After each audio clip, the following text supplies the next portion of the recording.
Okay. Okay. I'll call the order of the Sparks City Council meeting for January 14th, 2019 with a roll call, please. Mayor Smith, Here. Council Members Abbott, Here. Lawson, Anderson, Here. Bybee, Dare, Here. City Attorney Adams, City Manager Driscoll. Here. We have a quorum, thank you. You know, welcome back. It's been 3 weeks or so, hasn't it? So we kind of miss you guys. Maybe not. Maybe we do. Okay, if you all stand for the invocation. Pete Vosler from the Crosswinds Assembly of God. Pete, hi, welcome. Hi, Mayor. How you doing? Good to see you. You look good. I'm going to pray for you. Thank you. Thank you, Lord, for blessing us with another great year, a great city. First of all, we lift up our mayor to you and we pray for divine healing in his body and you would give him strength in his mind and in his spirit. And I pray that all the council members and their teams would make good decisions for Sparks and that this would be the best year we've ever had. Thank you for the police department, the fire department, those who protect us and serve us. And we can't mention them all, but we are so grateful. And we're so grateful for your divine favor, Lord. We ask this in your mighty name. Amen. Amen. Thank you, Pete. If you'll remain standing for the Pledge of Allegiance, please. Teresa, would you lead us? I'd be honored. I pledge allegiance To the flag of the United States of America and to the republic for which it stands, one nation, under God, indivisible, with liberty and justice for all. Okay,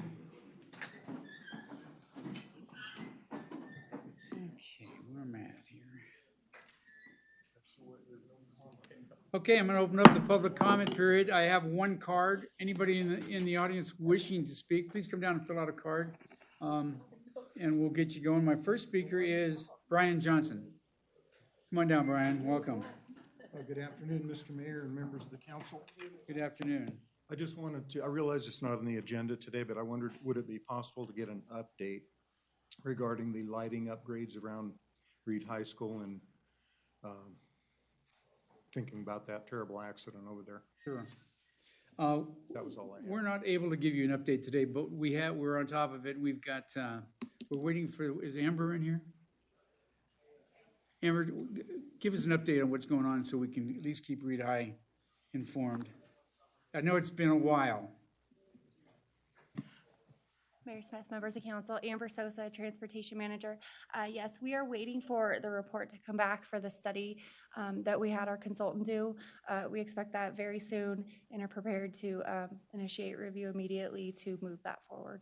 Okay, thank you, Amber. Wonderful. Is that good? Thank you. Thanks, Brian. Anybody else in the audience wishing to speak at this time? Seeing none, I'll close the public comment period, bring it back to approval of the agenda, 5.1. Charlene, Ms. Bybee. Yes, I'd like to request that we move items 10.1 and 11.1 before 9.1, general business, if we could move that on the agenda. Okay, a motion approving the agenda, except amending it, right? Correct. Okay, we have a motion looking for a second. Mr. Dare? I'll second. We have a motion and a second. Any further discussion? Seeing none, please vote. My machine broke. Uh-oh. So are you an aye or no? Actually, mine's starting to act up too now. Okay, so it passes unanimously. Ed Lawson is an aye. And are they all starting to act up? No, it's just dead acting up. Ed's acting up. Booting itself or something. Okay, we'll see what happens. Okay, 6.1, minutes. Consideration and possible approval of the minutes of the Sparks City Council meeting for December 10th, 2018. Anybody want to pull anything? Mr. Dare? I move to approve. We have a motion, looking for a second. Mr. Abbott? I'll second that. Okay, we have a motion and a second. Any further discussion? Seeing none, all in favor, or I'm sorry, seeing none, please vote. I can't get used to that. Passes unanimously. Yours is still booting? Well, now it's telling me what time it is in Jamaica. What time is it? Yeah. Is it 5 o'clock? I was gonna say 5 o'clock somewhere. I guarantee it. Okay, announcement, presentations, recognition items, and items of special interest. So 7.1 is the announcement, presentation of 2018 Hometown Christmas Parade Awards. And I'll let Francine take over from there. Welcome, Francine. Another successful parade. It's a great event. Thank you. It was very good. Thank you. Mr. Mayor, members of the council, for the record, Francine Burge, Special Event Supervisor. I'm here to present the awards for the Hometown Christmas Awards. And I also have certificates of appreciation from Senator Cortez Basto's office. So I will just call everyone up and we'll do a quick photo op and get these awards done. Okay, good deal. You got the floor. The first one are the Pirates of Reno. I think they're here. I think they are. Best overall, congratulations. This is best overall. Can we get Nice. our Mr. Mayor with our Sure. photo? Absolutely.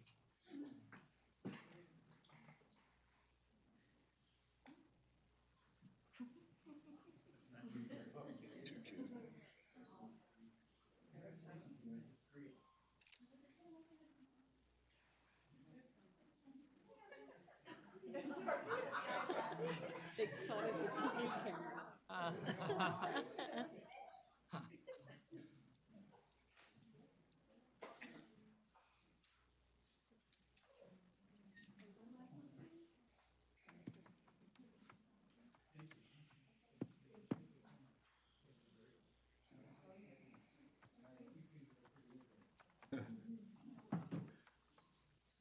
Say that Ron, I now. think. I will, I see. Okay.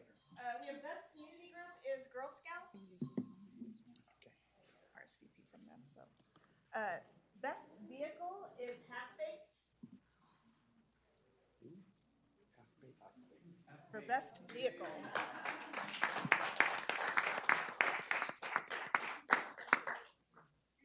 You have some more up there? Francine, are there more? You guys want to come down and get your chicken? Part of it? It's okay, I want to sit next to Green Santa. That's Caroline. The Grinch. Come on over here.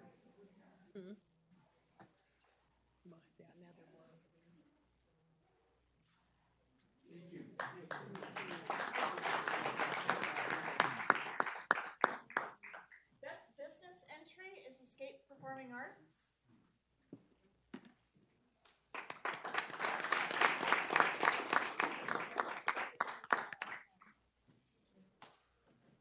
Get on this side. All right.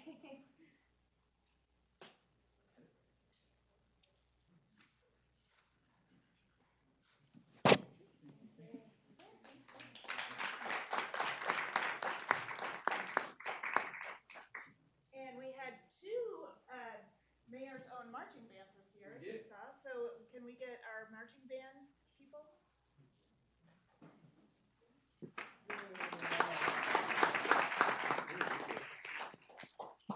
Did you get your picture? It's right here. Oh, right there, stand up. I guess you did. Well, this one's the middle school, I think, right? Yeah. So do that. No, I can give them both. It's okay. Perfect. Sure.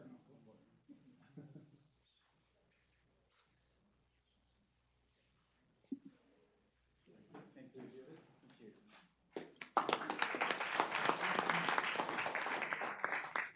Best animal entry was the Parading Arabians.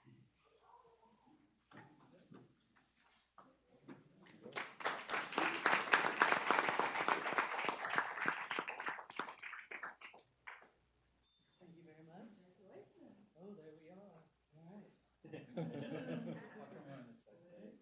Well, you can get between us. It's okay. You have my wallet. Thank you. Thank you so much.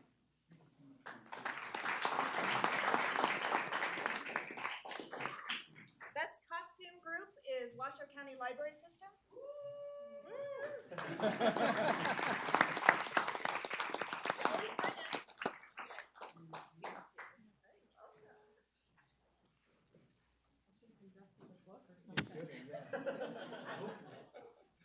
Give them the bookends for you. There you go.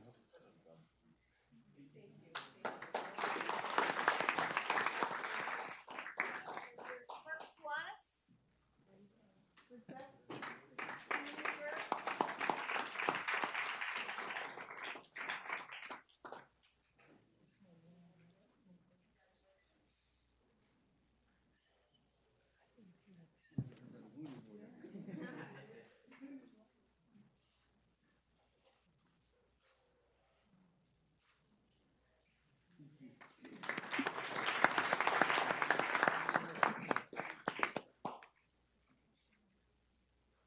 And then best overall, Hot August Nights.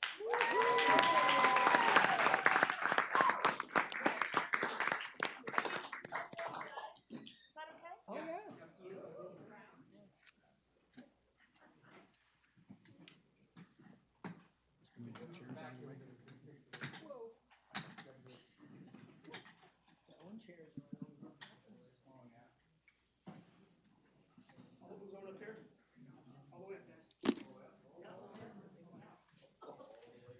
All the way up. You couldn't quite get up in the air. Come on in. Thank you. Come on in. Thank you. Cool hand? Yeah, yeah. Come on, husband. Come on over here.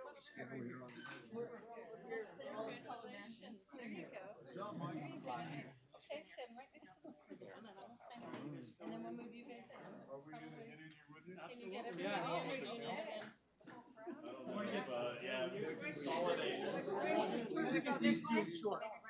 Short people. Because I'm taller than you. Everybody is short. We have to consolidate more. Okay. No, we have to get together more, We have to act like we like each other. more, a lot more. We met Donald on eHarmony. Get in your tippy toes. You want me to get shorter? Come this way. There we go. I'll just stand on my tippy All toes. right, we're gonna take about 4. Gentlemen in the back, can you go that way?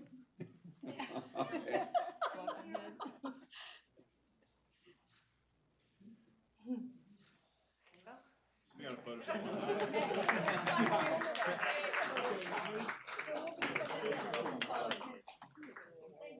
Congratulations.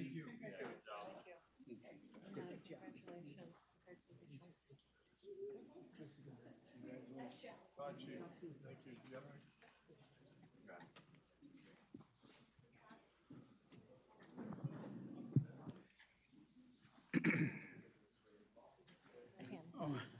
For me. So, you know, the Sparks Parade, Christmas Parade is very important to this city. And where did we end up in the voting? Number 2. The second best Christmas parade in the country? Yay! And it's because of everybody in this room and everybody else. How many entries did we have this year? We had over 100, didn't we? We have close to 100. Yeah, that's wonderful.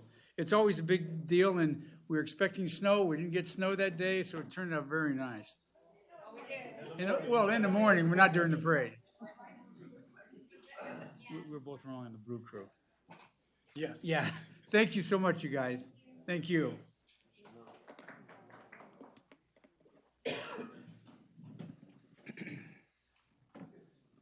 Okay, we have a proclamation. It's National Radon Action Month.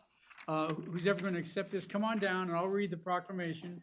And then you can give us your presentation. How's that? And what's your name? Nadia Noel? Nadia? Yeah. Thanks for being here today, Nadia. Okay, City of Sparks proclamation. Whereas many Sparks residents don't know about radon, yet need to know for the safety and health of their families, as radon is a colorless, odorless, naturally occurring radioactive gas that is the primary cause of lung cancer among non-smokers, the second leading cause of lung cancer in smokers, and whereas the U.S. EPA estimates 21,000 people in the United States die each year from lung cancer caused by indoor radon exposure, and lung and bronchus cancer kills more people in a year than any other cancer, and whereas radon kills more people than secondhand smoke, drunk driving, choking, drowning, or fires at home. Whereas any home in Sparks may have elevated levels of radon, even if neighboring homes do not, and living in a home with an average radon level of 4 picocuries. Picocuries. Yeah. With 4 picocuries per liter of air poses a similar risk of developing lung cancer as smoking half a pack of cigarettes a day. That's amazing. Whereas testing is the only way to know if a home has an elevated radon level, and testing is easy and inexpensive, and when identified, homes can be fixed. And whereas University of Nevada Cooperative Extension, the Nevada Division of Public and Behavioral Health, and the U.S. Environmental Protection Agency support efforts to encourage all Sparks residents to test their homes for radon, mitigate elevated levels of radon, and have new homes built with radon-inducing materials and features. Now, therefore, I, Ron Smith, the mayor of the city of Sparks, Nevada, do hereby proclaim January 2019 as National Radon Action Month, Sparks, Nevada. Nadia, thank you for coming down. Welcome. Thank you for having me. I do have a flyer that I want to show on this projector here. How do I make that happen? Or oh, perfect. Thank you. Hopefully that is easy enough to read. It's kind of. The council also has it. Okay. Oh, thank you for this opportunity to share information about Radon and National Radon Action Month. We appreciate it. This proclamation, your support is especially important in this area and for everything that the proclamation has stated. Because testing is the only way to know if a home has a radon problem, in January is National Radon Action Month. The University of Nevada Cooperative Extension is giving out free radon test kits from now until the end of February. The flyer up there lists locations, and we have extra flyers to pass it to anyone in the audience who would like one. There are a number of places where you can pick up a test kit. The first two are test kit distribution locations. The first is at Washoe County Cooperative Extension on 4955 Energy Way. The second is at Sun Valley GID at 5000 Sun Valley Boulevard. Residents can also get a test kit at one of our many presentations, which are displayed on the flyer that we have for people who would like one. And just to list the libraries, they're at Spanish Springs Library, Northwest Reno Library, North Valley's Library, Sparks Library, and South Valley's Library. And they're either in January or February, so you have plenty of chances to attend one. Testing is especially important in the city of Sparks, where 10% of homes tested at a level that was at or above the action level, the 4 picocuries per liter of air. The highest level found in the city of Sparks so far is 73.8 picocuries per liter of air. And the average radon level in Sparks is 2.2 picocuries per liter of air, which is almost twice the national average for indoor levels. Any home can have a radon issue, and every level is different, so you can't base your level off of maps or statistics. The only way to know is to test.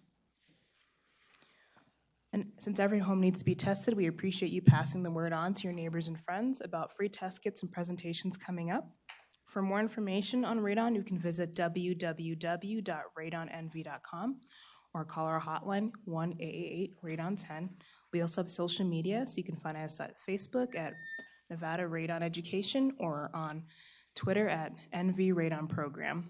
We do have some test kits here, so if anyone in the audience is interested in getting a test kit, they can talk to us after we get a picture with the City Council. And we have flyers for the presentation. I want to mention that again. Thank you for this opportunity to speak about radon and for giving us a proclamation. We appreciate it. Thank you, Nadia. Any questions or comments? Nadia, how often should they test for radon? Yearly? Every 2 years. That's a really good guess. You were really close. Awesome. Yeah. First one to come up? Yeah, so every 2 years, before and after remodeling or after a major earthquake. Okay, and you have some test kits with you today? Yes, we do. Okay, and you brought a partner with you today? Yes, my partner, my director has test kits Okay, well, just available. come on down and I'll give you this proclamation.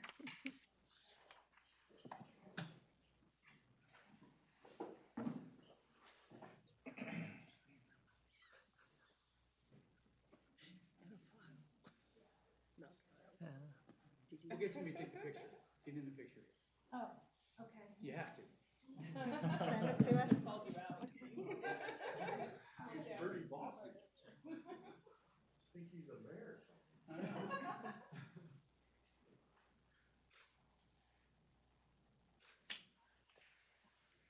You want a picture with your camera as well? Okay, sure. Okay. She can take it for you. Get back in here. Get back in here.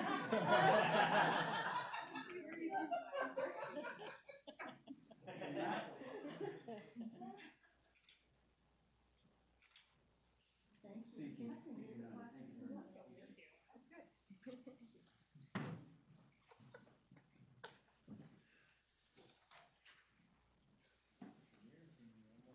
And so if anybody wants a radon test kit, see Nadia whenever you're ready. If you stand up and leave, you know she's leaving, she'll wait outside for a few minutes. We don't want to make you sit through the whole, anybody want a kit? How about that? Yeah, there you Nadia, go. there's some people who need a kit.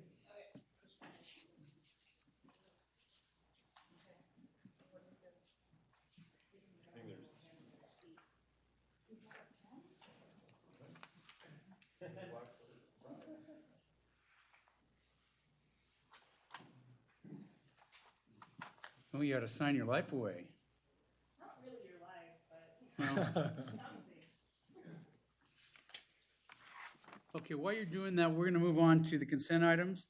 I'm sorry, we have one more presentation. An overview of Nevada Opportunity Zones, Kaya, come on down. Thanks for coming today. I hear you're an expert on this, you were an expert on Obamacare, now you're an expert, what's next? I don't know, we'll see. Welcome, Kaya. Thank you. So, my presentation is, okay.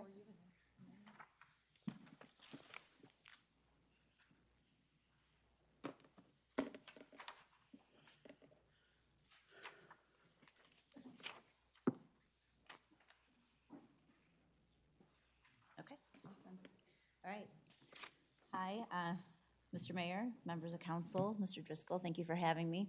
So yes, I'm going to give you a broad overview of opportunity zones, and I know all of you have different levels of understanding, so feel free to stop me if you would like me to deep dive into anything. So opportunity zones, should this be moving? Okay, now it is. Okay, so opportunity zones are part of the Tax Act, 2017 Tax Cuts and Jobs Act.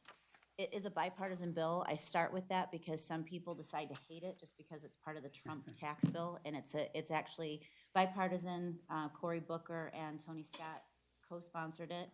It's a piece of legislation that was passed to encourage long-term investment into rural and low-income communities. And it's not just what you and I think of as rural and low-income. They were based on census tract data. And the governors of all across the country decided on these zones. And there's 8,700 of them across the country. And some of them are arguable if they're low income. So, for example, where the Oakland Raiders Stadium is, that's all an opportunity zone. The part of Long Island where Amazon just went in, it's one of the most desirable places to build in the country. It's an opportunity zone. There's other places that would not be built if they weren't designated opportunity zones. So that's one of the political things that you'll hear about. Locally, Olive Trick is an opportunity zone, and I'll show you a map of all of that. So here is across the country all of the opportunity zones that have been designated across the country.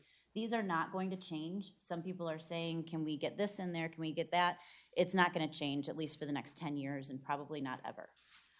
Here is a blow up of Reno and Sparks and Trick. So you can see it's really some of the biggest developable areas of Reno and Sparks are part of this.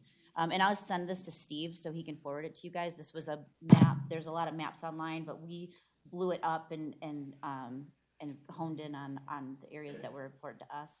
So basically, Opportunity Zones offers 3 benefits to investors. There's a temporary deferral of capital gains, there is a step up in basis, and a permanent exclusion. And I'm going to deep dive a little bit into what that means. So first of all, an investor realizes a capital gain. So for example, let's say I bought $1 million of Apple stock and I sold it for $3 million. I have a $2 million capital gain. I have 2 choices at that point. I can either pay taxes on that capital gain, or I can invest it into an opportunity zone project, an opportunity zone fund. So that's why, and I didn't write this in the slides, but some of the analysts who are talking about this are saying there's something like $3 trillion or $6 trillion that could be at play. No one actually expects that to happen. They do expect it to be in the hundreds of billions though, because there's so much money that's stuck in capital gains that people either don't want to move or they're using it for estate planning purposes or to get it out of stocks. And that's one of the reasons why it's such a big deal for local communities if they want to take advantage of this and encourage this investment to come there. It doesn't make deals better than they were before. The only thing that's happening right now is that more money is being funneled and available for developers than we've seen probably in all of our lifetimes. Kaya, what's the timeline if they decide they want to do it or they don't do it? As soon as the person, and here's the next slide, thank you. So as soon as the person realizes the capital gain, they have to place it in a qualified opportunity fund within 180 days. Now, there's some caveats to that. If it's part of a corporation, part of a partnership, they get 6 months from the end of the corporation, partnership's tax year. So there's some ways to extend that. But this is probably the most important thing for cities and counties and for you guys to know about, is if people are gonna be able to do this in your area, they have to be able to place their money in 180 days. That means they have to know that they got their entitlements, they have to know the project's gonna work, or else there's other communities that are doing things to try to help move that along, either concierge, entitlement processes and stuff like that, to try to make sure the development is happening there. So it's 180 days. And this is a big deal because a lot of the people are figuring out that they got the capital gain when they do their taxes, and their CPA gives them their K-1 and says, oh, you've got to place this, and oh, by the way, your clock already started running, you've got to place this by, June, and they find out, next month or the month after. So that's the timeline thing. So some people are saying this is this big money grab. It's really not. There's really a lot of requirements that people have to fit to be able to qualify for this. So they had the capital gain, that's the first one. Then they have the 180 days. Then they have to invest in an opportunity business or opportunity zone real estate. And there's a lot of different nuances to what that means, but just for your purposes, know that it can be real estate or business that they can invest in. And the Opportunity Zone Fund, it can be a self-certifying fund, which means I got the gain and I wanted to buy a piece of real estate.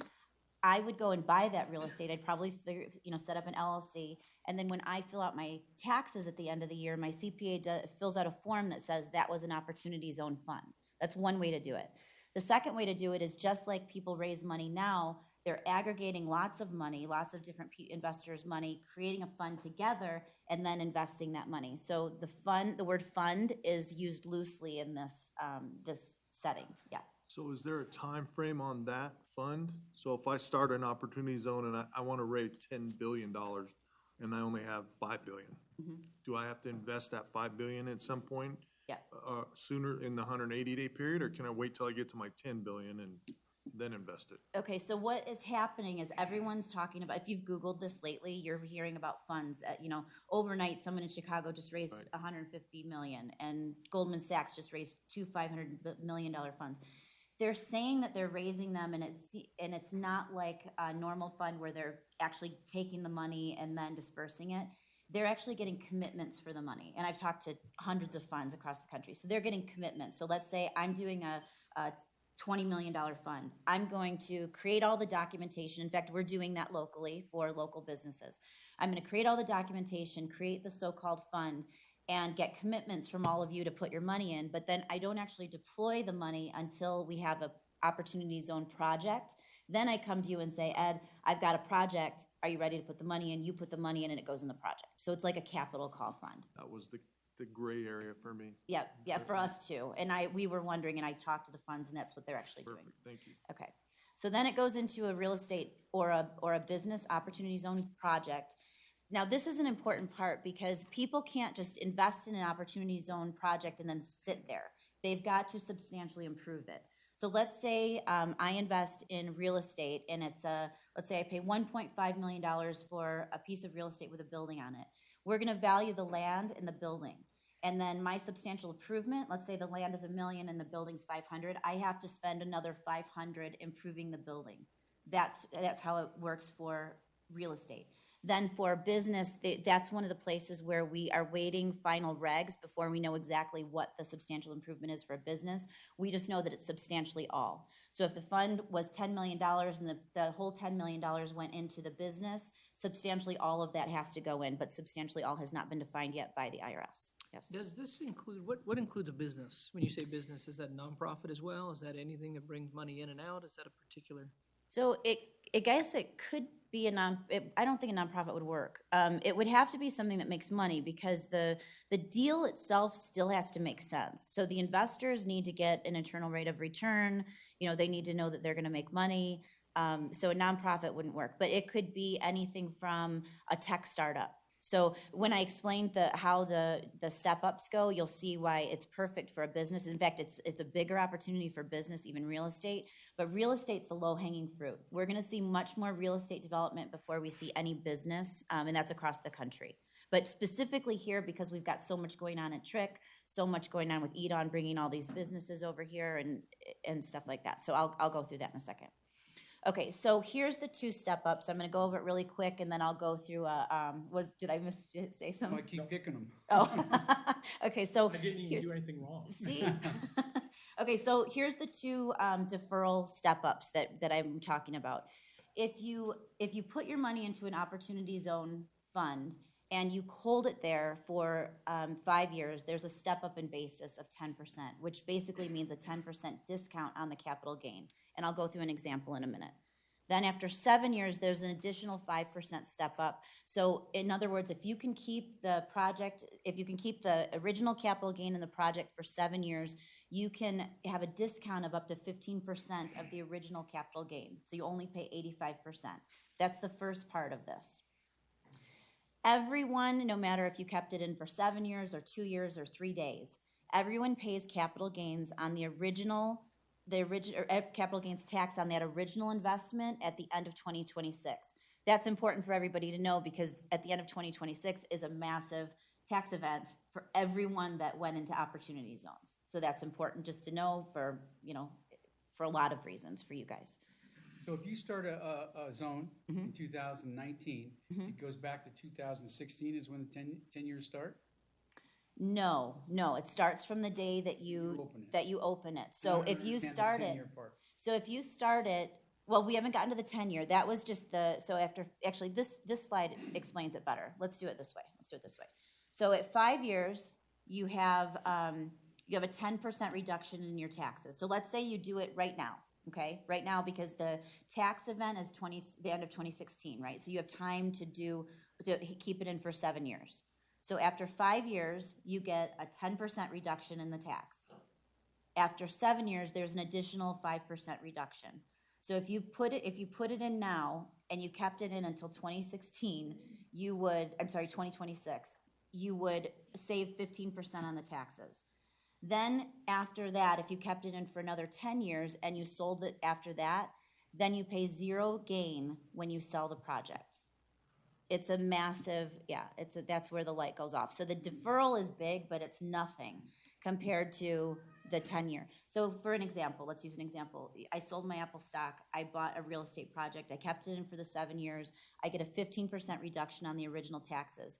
Let's say the original investment was $1 million. Then I keep it in for 15 years, anything over 10. Then I sold that same project for $2 million. I pay zero capital gain on that extra $1 million.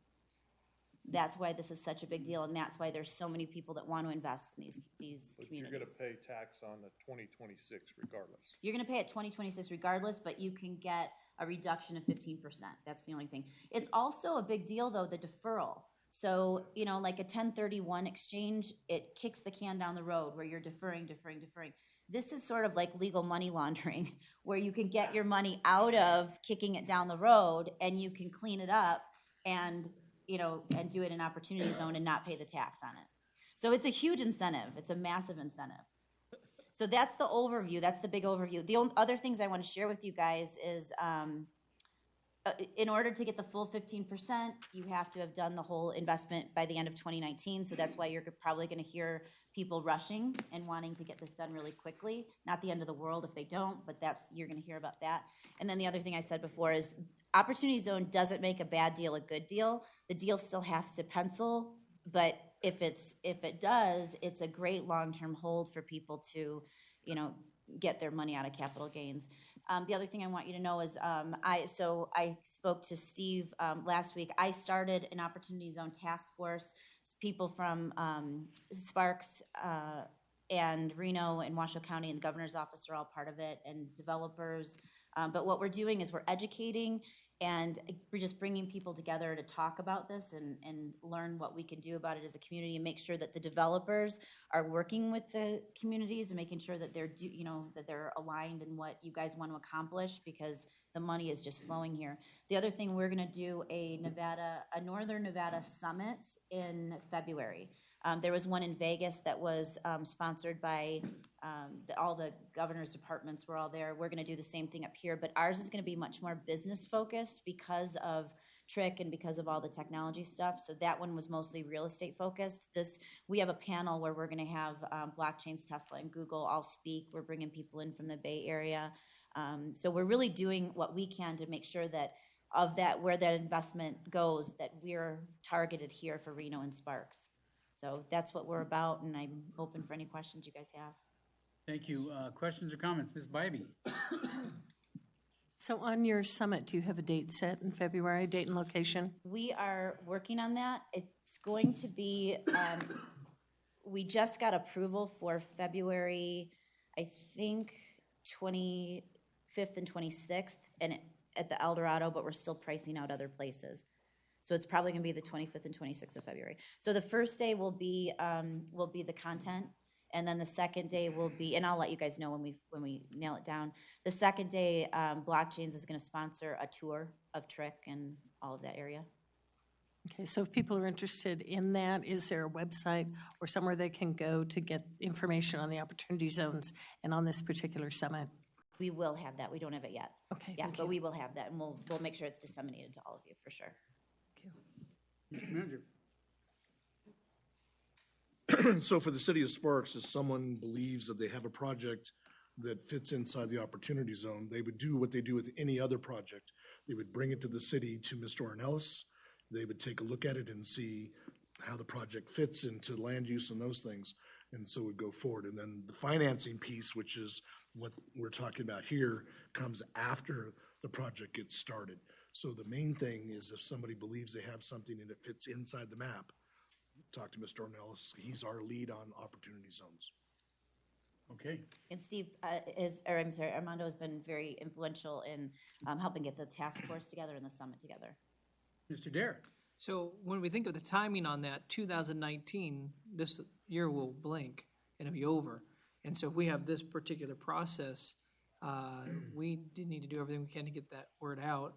Is there anything more that we can do as a city, supporting or whatever, making sure that we're not just kind of getting it out there, or anything else we should make sure we're aware of? So Armando's been great as representing you guys with us. One of the things that we're gonna do at the summit is have a session where we're gonna bring in, we're gonna highlight what other communities are doing and bring in other people so you can see, we're gonna share best practices. We know San Jose is doing a lot right now. Some of the cities and states are actually passing different kind of regulations to further support opportunity zone development in their area and fast track things. There's some communities in Vegas area, not Vegas proper, but around Vegas, that are doing like 4-day entitlement things and things like that. Then there's other communities, Indianapolis and in Louisville, Kentucky, who are really taking the lead, and they have, and I can share all these with you guys. I didn't want to inundate you with too much information at first, but I can share all these reports and you can take a look at them. They've actually created task forces where the city created the task force, and they're bringing together people like me and the businesses and saying, look, this is what we want to do in our community, and then working with the developers saying this is what we want to do, and then people that are doing funds like the group I'm with, and bringing them all together. So that's an option, and if you guys did want to do that, I can help you facilitate that, and I'll share any information that would be useful to you. Thank you. Yeah. Mr. Evick? Is there a limit of how much money you can, like, do you do 100 trillion bajillion? Yeah. Donald's Okay. wealthy. Yeah. I got a couple there commas, isn't- you know? Yeah, there isn't a limit. I would say that the funds are we're seeing them bigger because it's the same amount of work if it's $100,000 fund or $100 million fund. And so they really are working only with accredited investors because this is a long-term hold. So someone at year 7 can't say, oh, my kid just has to go to college, I need the money back. Once they put it in, they cannot get it out. So we're seeing more large funds than small funds. Yeah, but it can be a small fund. Like, when I said that it can be self-certifying, like, if you wanted to invest in your own project yourself, and it was in an opportunity zone, you can just work with your CPA and self-certify it. So I don't want it to, the fund word to sound scary. It's really not. So, Okay, any other questions or comments? Kaya, there's so much misinformation about these zones out there, Yeah. so we really appreciate you coming in, and if you can keep us updated, we'd appreciate that my as pleasure. well. My pleasure. All right. Thank you. Thank you.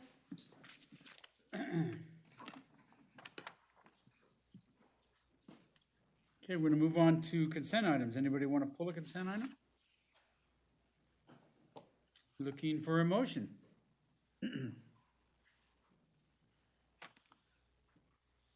Mr. Abbott, I move to approve 8.1 through 8.4 consent items. okay, we have a motion and a second. Anybody want to second this? Ms. Bybee? I'll second that motion. Okay, we have a motion and a second. Any further discussion? Seeing none, please vote.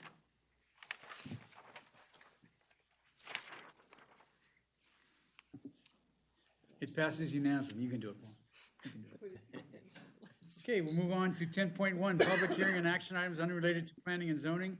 Public hearing, consideration, discussion, and possible approval of the abandonment, AB 149, of a portion of public right-of-way abuttal, parcel 033-307-16 along 6th Street and C Street, located at 248 6th Street, as requested by RPS Enterprises. Mr. Martini.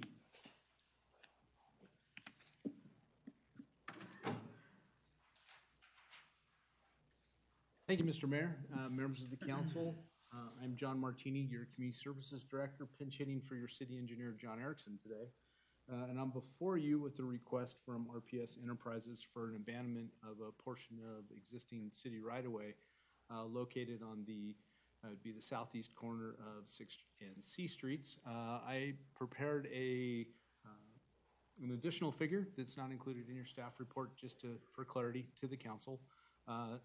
The figure before you is north is oriented up on the page. You can see Victorian Avenue along the southern boundary. The top boundary is C Street, and the street running north and south is 6th. The area in red is my best graphical representation of the area that's requested for abandonment. It is not exact, but it's close. The area that is requested is about 1,693 square feet. It has been requested by RPS Enterprises with the intent to create additional space for future development of this parcel. Staff has reviewed the abandonment request, and the attached abandonment order has been reviewed both by your staff as well as the city attorney's office and has been found acceptable. Each owner of property abutting the right-of-way has been properly notified via certified mail as required by NRS 278480 subsection 4. The extent of the proposed abandonment and the date of this public hearing were published in the Reno Gazette Journal, again per NRS. Reservation of easement as allowed by state law have been included where needed, and staff finds that the public will not be materially injured by the proposed abandonment and requests your approval today. And I'm available if you have any questions. Questions or comments? The applicant want to say anything?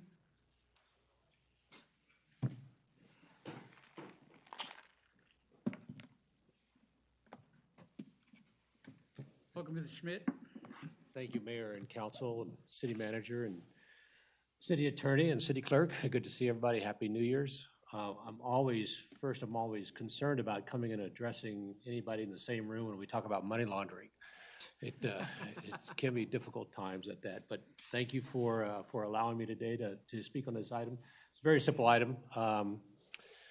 I can tell you that I don't have a lot to say about this. I spent 16 years on the council looking at these, and 6 years on Planning Commission looking at these packages, and 6 years on the Citizens Advisory Board. And I can tell you that, what a great council. You did a great job. You're doing it better than I could ever do at the city council, because this is the first document that I've seen that's perfect in every way, form, that real simple, clean. Staff has done a great job. Anything I can relate to you, I'll be more than happy to answer any questions. Any questions or comments?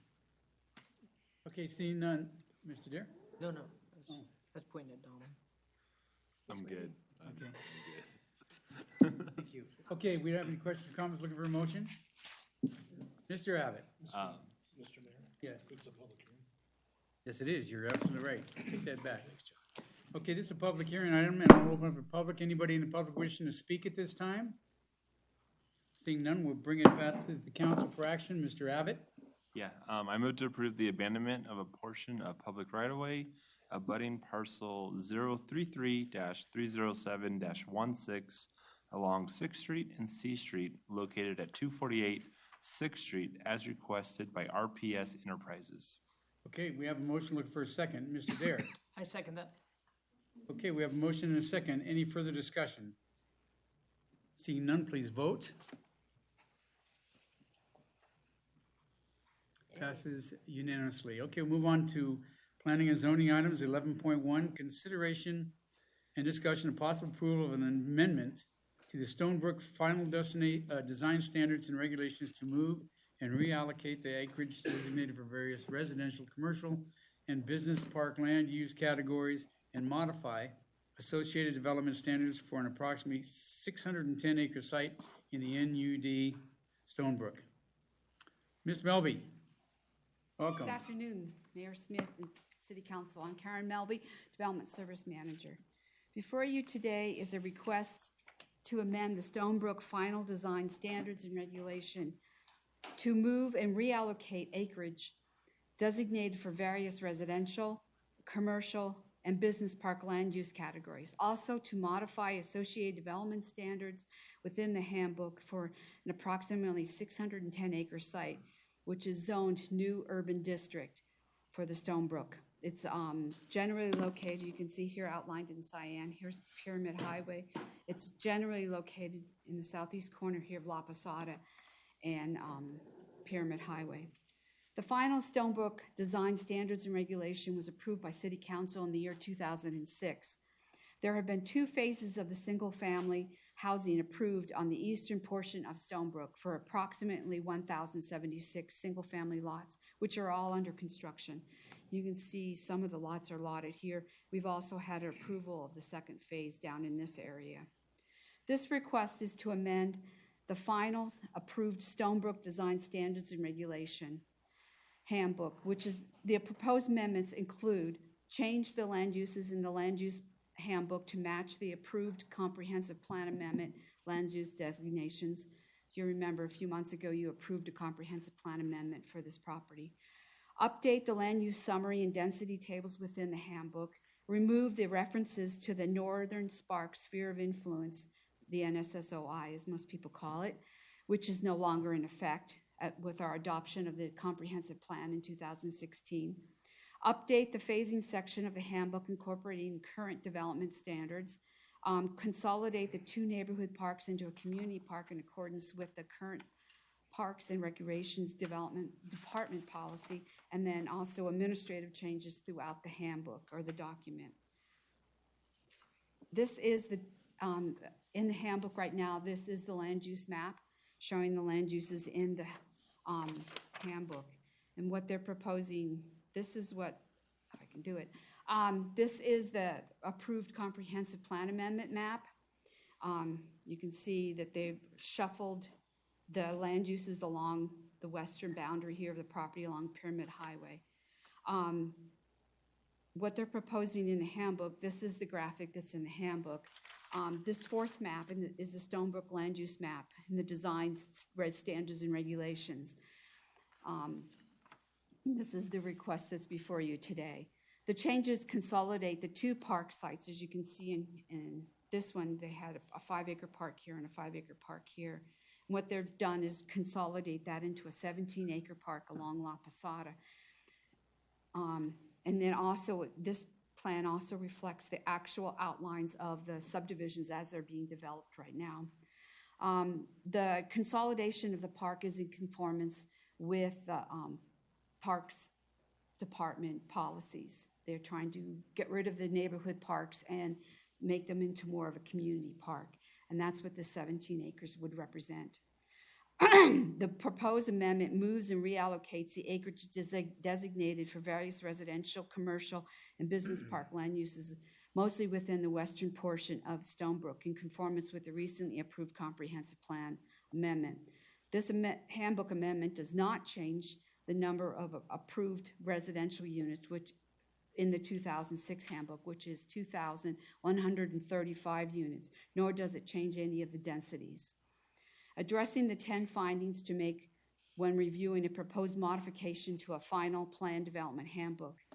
Finding A, consistent with the city's comprehensive plan and Truckee Meadows regional plan. Approval of this amendment will bring, back to that one, will bring the land uses into conformance with the comprehensive plan amendment approved by Planning Commission and also the Truckee Meadows Regional Planning Commission.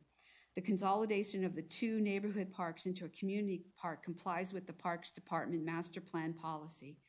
This amendment supports goal MG1, goal MG2, policy MG1, goal H2, policy H2, and also policy CF1 because it provides for non-residential land uses, has a mix of land uses, and has 3 types of residential uses. The Stonebrook Plan Development was approved in 2006 and has been included in utilities and facilities planning for this region since that time. The Stonebrook property is located within the Impact Fee Service Area Number 1. And as development occurs, impact fees will be collected for sanitary sewer, storm drain improvements, a 6th fire station, and regional trails, which all support policy CF1. Finding B, which is consistent with our surrounding land uses, the lands to the north and west are under Washoe County jurisdiction, with the intersection of La Posada and Pyramid Highway serving as a commercial node. To the south is the Tierra del Sol Plan Development and also Lazy 5 Regional Park, which is right here. The proposed amendments do not change the type of land uses within the plan development, which will not materially alter the relationship between the western and eastern portions of the Stonebrook, nor will it affect its surrounding properties. Finding C, which is a positive fiscal impact to the city. A fiscal impact analysis was not required with the amendment to the handbook, but was addressed when we reviewed the comprehensive plan amendment. The plan development will produce, based on that fiscal impact analysis submitted with the comprehensive plan amendment, will produce a positive fiscal impact over a 20-year period of approximately $1 million. Addressing finding D, which furthers the mutual interest of the residents and owners of the plan development. Stonebrook has single-family homes under construction on the eastern half of the plan development, but there are no residents living or businesses also located yet within Stonebrook.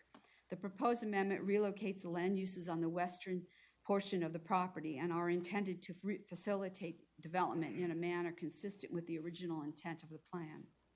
Addressing finding E, not impair the reasonable reliance with the residents or owners on the plan, within the plan development. There are currently no residents or businesses within the Stonebrook plan development, so this amendment would not impair any residents or owners' reliance on the provisions of the handbook. Addressing finding F, not result in changes adversely affecting public interest. The proposed changes are intended to facilitate development of the multifamily, commercial, and business parks uses in the western portion of the Stonebrook plan development. The proposed changes are anticipated to have a limited impact on the future owners within the properties surrounding Stonebrook. Addressing finding G, consistent with the efficient development and preservation of the entire plan development. The proposed handbook amendment does not change the type of land uses or the density, nor does it increase the maximum number of residential units, or actually the maximum number of area of commercial and business park is pretty consistent with what was approved in the 2006 handbook. Finding H, not adversely affect the enjoyment of land abutting or across a street from the plan development. Stonebrook's single-family residential lands use remains on the eastern portion of the plan development, while the multifamily residential, commercial, and business park remain adjacent to Pyramid Highway on the western side of the plan development. Those land use pattern and street network are generally the same, which was originally approved in 2006. Finding I does not grant solely to confer a private benefit. The amendment is a logical reorganization which is in the public interest, and thus the proposed amendment will not solely confer a private benefit to any person. Addressing the last finding J, which is public notice. Notice was given per the Sparks Municipal Code and also Nevada revised statutes. 534 property owners' notices were mailed out, and public notice was published in the Reno Gazette-Journal on November 21st, 2018. Planning Commission and staff believe that the City Council can make all 10 of these findings, and therefore we recommend approval. This concludes my presentation, and I'm available for any comments, questions. Questions or comments? Ms. Spivey? Karen, on this handbook for the design standards, so would this be final? Yes, If this we is an approve this amendment to a today. final handbook, so it's a final approval of a final handbook, yes. Final handbook, so we wouldn't see other changes in, commercial or employment center or other adjustments. This is what they're asking for. That's Is correct. the final handbook. If they wanted to make other corrections, you would have to come back before you for amendment to the handbook again. Okay. I do like the park, which is consistent with what we're trying to do with making larger parks instead of small parks. I think benefits community and is right in line with what the city is doing. The rest of the changes I'm good with. I would hope that the employment center and commercial are not further reduced, because I think fiscal impact of residential is obviously harder on the city, the residential side of it, and the revenue generated through those other two uses, I think is critical and part of this Stonebrook plan that I would like to see maintained. So I'm good with that. I don't have any further questions. Thank you. Okay, any other questions or comments? Mr. Abbott? So 17 acres on the park, what is the size of like Powraw, just for comparison? Do we know, like Powraw Park to? I'd like to our- defer that to Sorry. Tracy. I'm not exactly Yeah. sure. Sorry. Good afternoon, Mayor Smith and council members. My name's Tracy Dominguez, Parks and Recreation Director. It's approximately the same size as Powraw Park. Powraw Park is our only true community-sized park with the amenities that include parking, bathrooms, some courts, and large open grass area for play. So our move is to go from 3 neighborhood parks, which are smaller, to 1 community-sized park that has these amenities. Thank you. Okay, any other questions or comments? Just as a quick comment, in order for them to change this and to make it a community park, we had numerous meetings with the park department and the applicant. So the Parks Department is well aware that we were changing this into a community park. Okay, any other questions or comments? Okay, this is a public hearing. I'll open up to the public. Anybody in the audience wishing to speak at this time? Seeing none, we'll bring it back to the council for action. Looking for a motion, Ms. Spivey. Ready to make a motion? I move to amend the Stonebrook Final Design Standards and Regulations to move and reallocate the acreage designated for various residential, commercial, and business park land use categories, and modify associated development standards for an approximately 610-acre site in the NUD, New Urban District Stonebrook zoning district, generally located south of La Posada Drive and east of Pyramid Way in Sparks, Nevada, based on the information and findings set forth in the staff report. Okay, we have a motion. Looking for a second. Mr. Dare. I'll second that. We have a motion and a second. Any further discussion? Seeing none, please vote.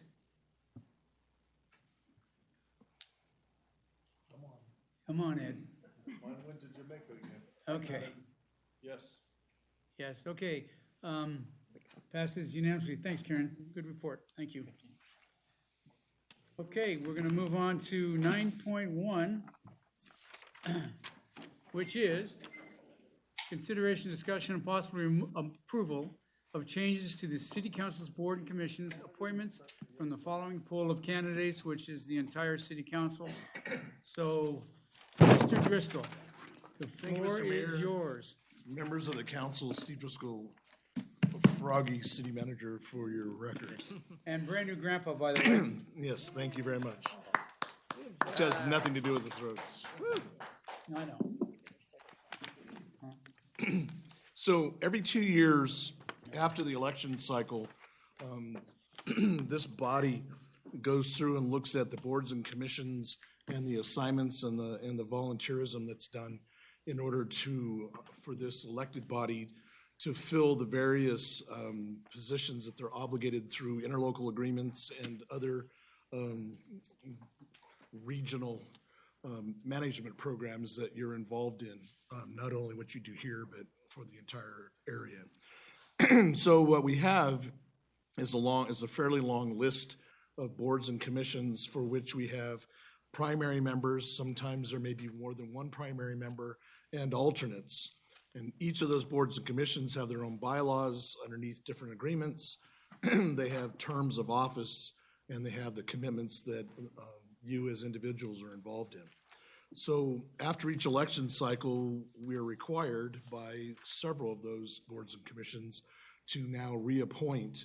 And that means that it can be the same person, or in some instances, it needs to be someone else. So what you're gonna have in front of you is your clerk and the assistant to the city manager have a matrix that they're gonna put up on the board that's gonna show the current assignments that you have agreed to amongst your body for the boards and commissions. The process that we use is we start with the mayor's office, and then we go through the wards in ward number, and we ask you whether or not you would like to remain on the committees that you're currently on. If you do, then it typically stays with you unless there's some conversation with the council. Otherwise, if you do not want to be on that, it moves to a parking lot. We go through the entire list to create one parking lot.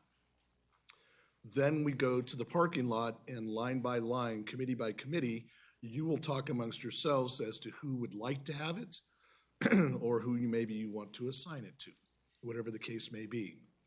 At the end, we're looking to have a single motion, a single vote on all of the action that you're taking. So we're not looking to stop in the middle on any one particular item and do anything more than debate and end up with a name assigned to that particular meeting. Up on the board, we will try to do our best to keep up with you. This is really an internal discussion with yourself. I'll come back on the dais and help if necessary to have that conversation go smoothly. But at this point in time, unless there's questions, I'll turn it over to Teresa and Cindy to help us with the process. Thank you, Steve. And these two people do all the work on this. They spend the hours putting it together for us and make it simple for us. Good afternoon. Good afternoon, Cindy. Good afternoon, Teresa. Good afternoon.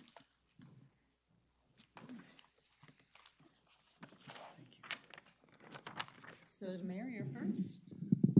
You're up first. Oh, I'm first. Okay, I'd just like to chime in just a tad here that what I'm gonna ask is that if you give up committees, that's great. If, I know one of the reasons we're here is to make sure our new council member gets some committees. But if you wanna pick up a committee, I would ask that you consider dropping a committee that, and I can't make you do that. I'm not asking you to do that. I'm just saying, consider dropping a committee that somebody else may wanna pick up. So, first of all, I'm on the Tourism and Marketing Committee. I want to put that into the parking lot. And up until this morning, that was the only one I had. But everybody knows I'm fighting a medical battle here. So I'm going to give up the Truckee Meadows Water Authority and the Western Regional Water Commission. 2 water committees, very important committees. I've enjoyed being on there. I don't really want to get off, but I think I should for now. And everything else I'm good with. And one other thing, please don't just give up alternate positions on these committees. Okay? Mayor? Councilman Abbott?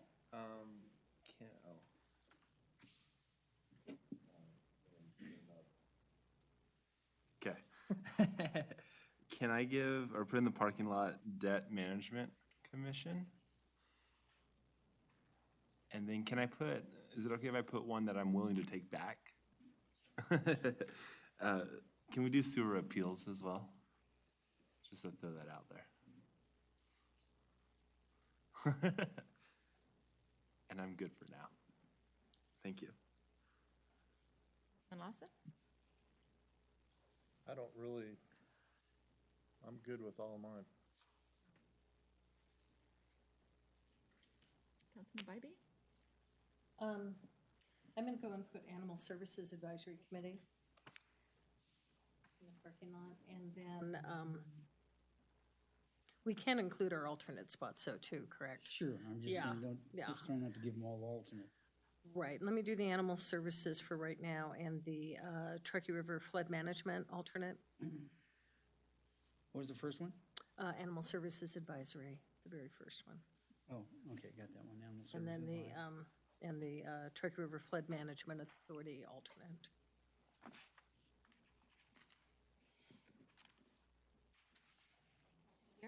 Okay, I have a few. So the Capital Funding Committee, which is tied together with the Oversight Committee for School Facilities. I'll put that in the parking lot for now. If it's not picked up, it is something I'm willing to go back to, but I think time-wise, and it might be nice to open that door. And then I serve on quite a few alternates, and I am very open to put all of them but RTC into the parking lot, and we can revisit the idea of that. RTC alternate, I would like to keep that. Then we're moving Debt Management Oversight Committee for School Facilities, is that right? Wait, Yes, Debt Management, Capital Funding Committee, I'll go through Oversight Committee for Schools, Reno Sparks Joint Sewer, Redevelopment Agency Chair, Vice Chair. I'll put that in the parking lot as well. Regional Planning Government Board alternate, and Western Nevada Development District alternate. All those parking lot. Planning Governing Board alternate? Yes.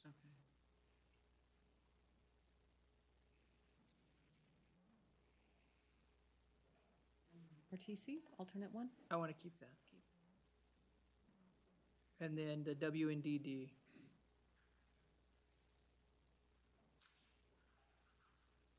I'm not saying I can't take any of these alternates back, but it seemed we like, could. I was a magnet to them for a while.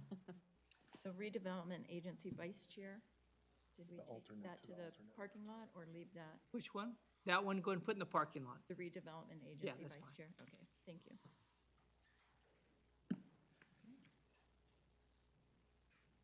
So is everybody good and we're ready to reassign then? I have one, I guess just under mine, it says alternate for, flood project, and I'm actually not I think Charlene's our alternate, I'm actually, Thank you. sorry, just my minute. That was recent too. Yeah. So you're the member, you're the member. Full-time Yeah. appointment. Oh, yeah. You were the alternate. You became full-time and I became the alternate. Yeah, I just wanted to clean that up. Charlene. That's about it. All those are all yours. Be the alternate to your alternate. Okay, so how do we want to do this now? Start with Paul or start with Ward 1, or what So, do we want to Mr. do? Mayor, what we normally do at this point is that we start with just the parking lot. Okay. We start with the first line item and we just work our way down. Okay. And we end wherever we end. Okay, so we want to go to Sparks Tourism Marketing Committee. Don't forget our seniors The first. first one. Sparks Senior Oh, I didn't, Citizens Advisory. it was typed in, that's why. Up there, yeah. Sparks Senior Citizens Advisory Committee, one council member needed to participate ex officio for the purpose of being a liaison with the other elected officials of the city. Okay, that is, Mr. Abbott, did you want that I one? was We're gonna, looking at- we're yeah, all looking at I was it. going to Figured you suggest did. myself, but. Okay. I suggest you. I'll I do take it. I'm gonna second that. Hey, I'll take that one. you got us that committee, so I would All love to have right. you. And I think you had something to do with starting that committee. My pleasure. Well, this is another His one. project. This is a different one.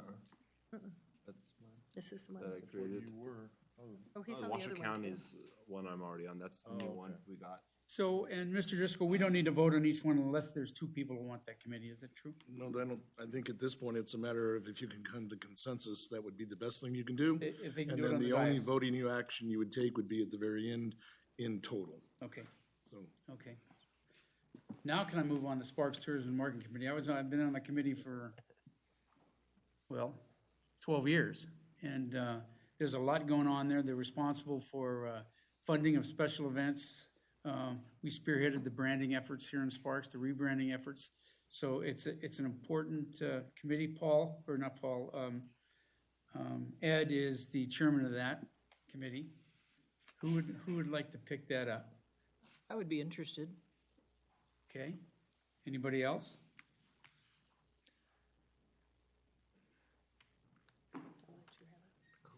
That's it? All you. Thank you.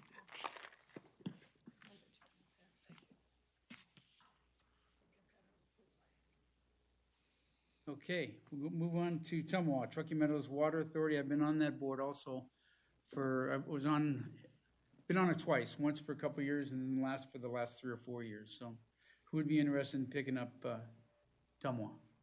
Is this the alternate? No, this is not the alternate. This is I'm not the alternate on that. Mr. Anderson. Mr. Mayor, I'd like the opportunity to serve on that one. Okay, anybody else? That's a good committee. Who is the alternate on that? We don't have one.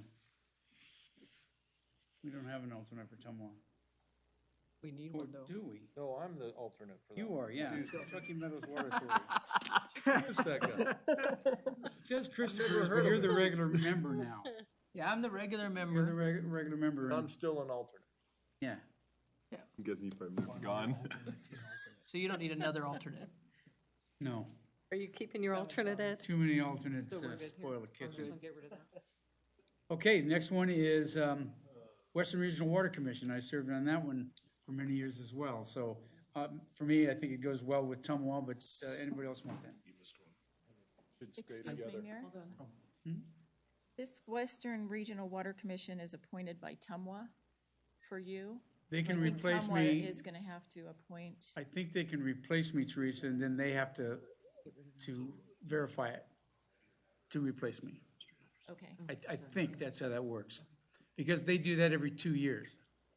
We have one that was appointed by TUMWA, one that was appointed by TUMWRF, and then one that was appointed by Sparks, which is Mr. Deere, And I was appointed by TUMWA, Tumwa.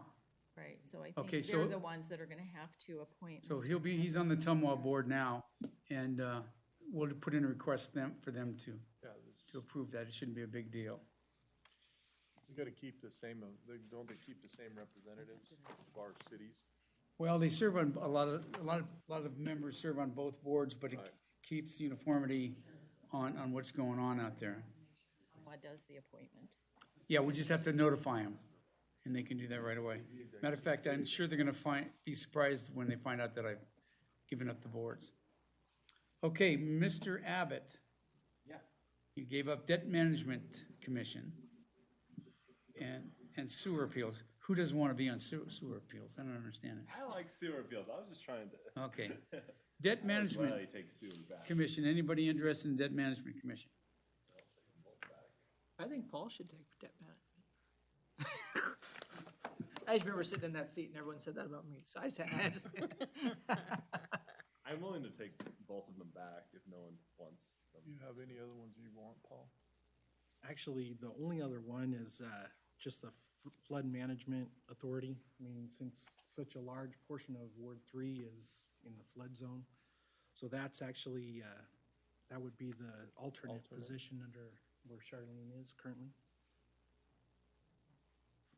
That's not bad either. We only meet, I think it's like bi-monthly or quarterly. It's nothing, I don't know. If you- Mr. Mayor, so where are we at? on Go that ahead. one particularly. On debt management, one of the things that while they don't meet a lot and they haven't been doing a lot of action since the recession, that is a position that our representative gets to see what the other entities and the quasi-governmental entities are doing. And so it keeps us with someone with their finger on the pace. Yes, finance pays attention to that and goes forward, but it is quite educational on how debt financing works, how the rules in the state work, what control mechanisms are there. So for a training opportunity, it's good for someone who hasn't been through it before. Not trying to sell it, but just trying to emphasize what it does. With that being said, if it's okay with you, Mr. Abbott? Okay. It's super Debt fun. management? Debt management, yeah. Would that be said? Thanks, Steve. Definitely don't want. He did a better sales job than you. Yeah. And Mr. Abbott, you want to keep sewer appeals? Yeah, I'll take it back. That's exciting. Yeah, as a free agent, just trying to get a That's right. renegotiation deal. That's right. Okay, we'll move on to Zero. Mr. Lawson. You've put on the board Animal Services Advisory. No, that wasn't me. That was Charlene. Oh, Ed didn't put anything. Oh, that's right, Ed was zero, so we switched up here. Okay, Charlene. I have a pretty small list already. I have Animal Services Advisory, and I Actually, had a conversation with Mr. Anderson. yeah, with my experience with the Department of Ag, we do a lot in regard to animals, and I think that would be a good match. So if I could go ahead and take your spot there? That'd be awesome, and it only meets quarterly. Okay. Look at that workload.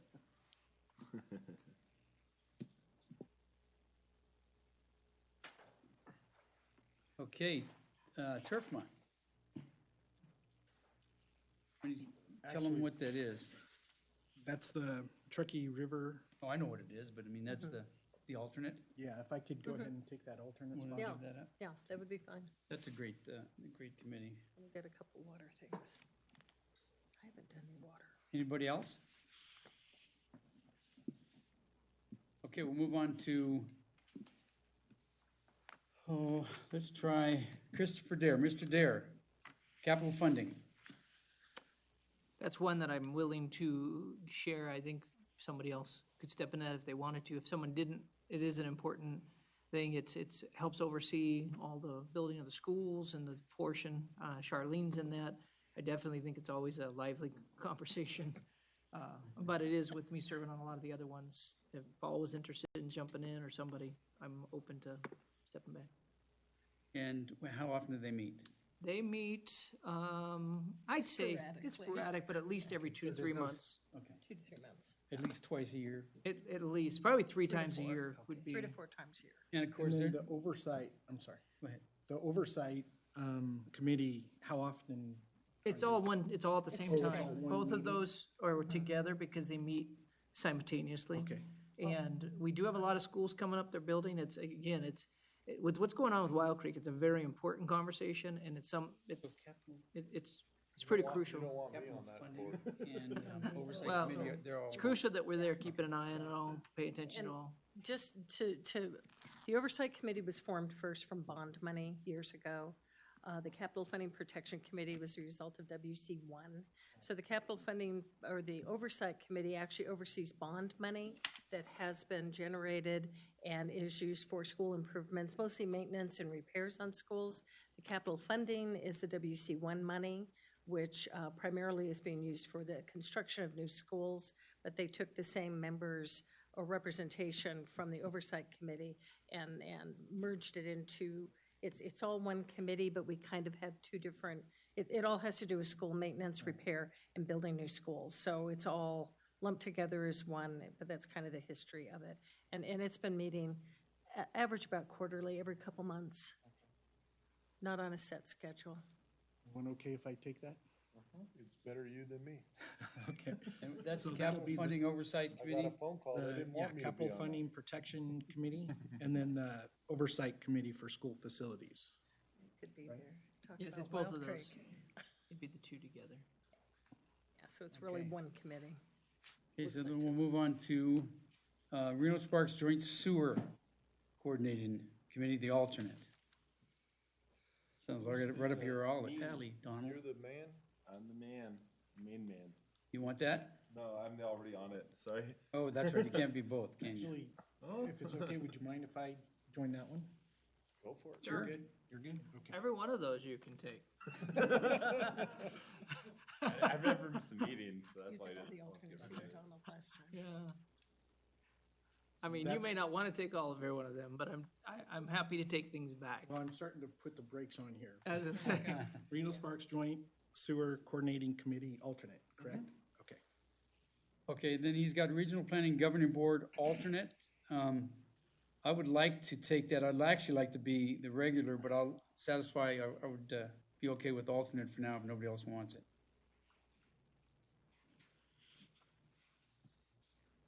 I'll package it for you, brother. Thank you, my man.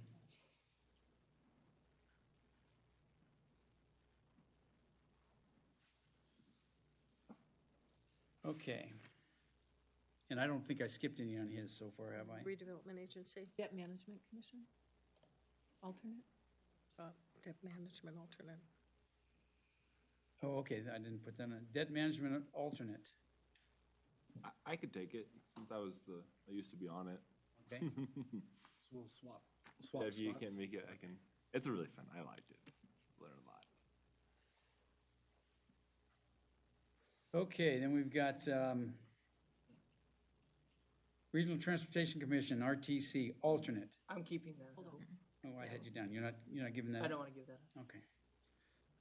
We only have the two left. We have Western Nevada Development District alternate, and then the Redevelopment Agency Vice Chair. Okay, Western Nevada Development Agency, District alternate. Who was the alternate before? I'll do that. I was the Vice chair. alternate. Who was vice chair? You were Oh, no, vice chair I was. Both these were me. You want the I Western? would, yeah, I'd pick up Western Nevada Development WNND? District. WNDD and DD alternate, I'd take that. Unless somebody else wanted to. I think you're good. And was there one more, Teresa? Vice. Just the Redevelopment Agency Vice Chair. And I'd be willing to take that since it's kind of in my ward and all, but Yeah, one, yeah, Okay, and then you'll be on there with Charlene, right? maybe the vice. Yeah. okay, yeah.